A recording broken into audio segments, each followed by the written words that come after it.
حضرت سلیمان علیہ السلام کی سلطنت اور ہدہد کی غیر حاضری۔ اللہ تعالیٰ نے حضرت سلیمان علیہ السلام کو عظیم سلطنت عطا کی تھی جس میں جنات، انسان اور پرندے سب شامل تھے۔ ایک دن حضرت سلیمان علیہ السلام پرندوں کی حاضری لے رہی تھی تو انہوں نے دیکھا کہ ہدہد غیر حاضر ہیں۔ آپ نے فرمایا، ہدہد کہاں ہیں؟ اگر وہ بغیر کسی معقول کی وجہ سے غیر حاضر ہیں تو میں اسے سخت سزا دوں گا یا اسے ذبح کر دوں گا، ورنہ وہ میرے سامنے کوئی واضح دلیل پیش کرے۔ سورۃ النمل۔ کچھ دیر بعد ہدہد واپس آیا اور عرض کیا، میں نے وہ معلومات حاصل کی ہیں جو آپ کے علم میں نہیں ہے۔ میں سبا سے ایک اہم خبر لایا ہوں۔ وہاں ایک عورت حکمران ہے جس کا نام بلقیس ہے۔ اس کے پاس عظیم سلطنت اور شاندار تخت ہے، لیکن وہ اور اس کی قوم سورج کی عبادت کرتی ہیں۔ سورۃ النمل۔ ہدہد نے مزید کہا کہ شیطان نے ان کے اعمال کو خوشنما بنا دیا ہے، جس کی وجہ سے وہ حق کو نہیں سمجھتے اور گمراہی میں مبتلا ہیں۔ بلقیس کو دعوت اسلام کا خط۔ حضرت سلیمان علیہ السلام نے ہدہد کے ذریعے بلقیس کو ایک خط بھیجا جس میں فرمایا، یہ خط سلیمان علیہ السلام کی طرف سے ہے۔ اللہ کے نام سے جو نہایت مہربان اور رحم کرنے والا ہے، میرے خلاف سرکشی نہ کرو اور فرمانبردار بن کر میرے پاس آ جاؤ۔ جب بلقیس نے خط پڑھا تو اپنے وزراء سے مشورہ کیا۔ انہوں نے جنگ کی حمایت کی، لیکن بلقیس نے سمجھداری کا مظاہرہ کرتے ہوئے کہا، بادشاہ جب کسی ملک میں داخل ہوتے ہیں تو اس سے تباہ کر دیتے ہیں اور وہاں معزز لوگوں کو ذلیل کر دیتے ہیں۔ سورۃ النمل آیات نمبر 34۔ لہٰذا بلقیس نے حضرت سلیمان علیہ السلام کے ارادے جاننے کے لیے انہیں قیمتی تحائف بھیجے۔ حضرت سلیمان علیہ السلام کا رد عمل۔ حضرت سلیمان علیہ السلام نے جب تحائف دیکھے تو فرمایا، کیا تم مجھے مال دے کر خوش کرنا چاہتے ہو؟ جو کچھ اللہ نے مجھے دیا ہے وہ اس سے بہتر ہے جو تمہیں دیا ہے۔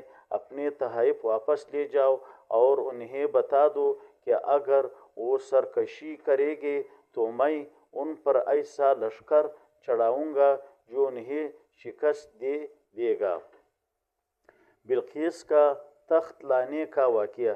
بلقیس نے حضرت سلیمان علیہ السلام کے دربار میں آنے کا فیصلہ کیا۔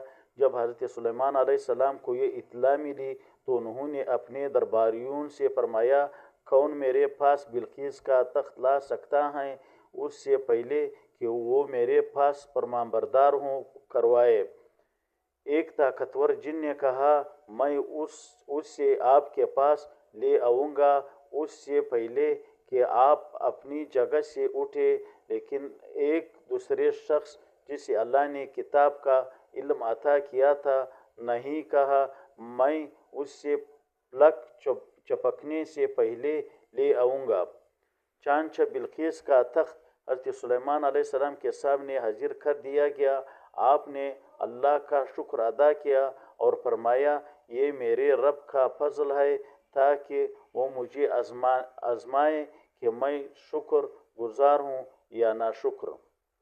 بلقیس کا دربار میں آنا اور تخت کو پہچاننا۔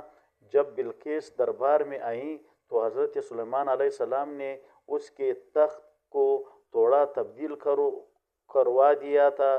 انہوں نے بلقیس سے پوچھا، کیا یہ تمہارا تخت ہے؟ بلقیس نے حیرت سے کہا، یہ تو میرے ہی جیسا معلوم ہوتا ہے۔ پھر بلقیس کو ایک شیشے کو فرش پر چلنے کا کہا گیا۔ اس نے یہ سمجھا کہ وہ پانی ہے اور اپنے کپڑے اٹھا لیے۔ حضرت سلیمان علیہ السلام نے وضاحت کی کہ یہ پانی نہیں بلکہ شیشہ ہے۔ اس واقعے نے بلقیس کو حیرت زدہ کر دیا اور وہ اللہ کی عظمت کو سمجھ گئی۔ آخر کار بلقیس نے حضرت سلیمان علیہ السلام کی حکمت، انصاف اور اللہ کی قدرت کو دیکھتے ہوئے اسلام قبول کر لیا اور کہا میں اللہ رب العالمین کے ساتھ ایمان لاتی ہوں جو حضرت سلیمان علیہ السلام کے پروردگار ہیں۔ اس واقعے سے سیکھنے والی اسباق اللہ کی قدرت، اللہ تعالیٰ کی طاقت اور حکمت ہر چیز پر غالب ہے۔ حضرت سلیمان علیہ السلام کی حکمت، انہوں نے جنگ کی بجائے حکمت عملی سے بلقیس کو اللہ کے دین کی طرف راغب کیا۔ ایمان کی اہمیت، بلقیس نے دنیاوی دولت و طاقت کو چھوڑ کر اللہ پر ایمان کو ترجیح دی۔ شکر گزاری، حضرت سلیمان علیہ السلام نے اللہ کے فضل پر شکر ادا کیا۔ یہ تفصیل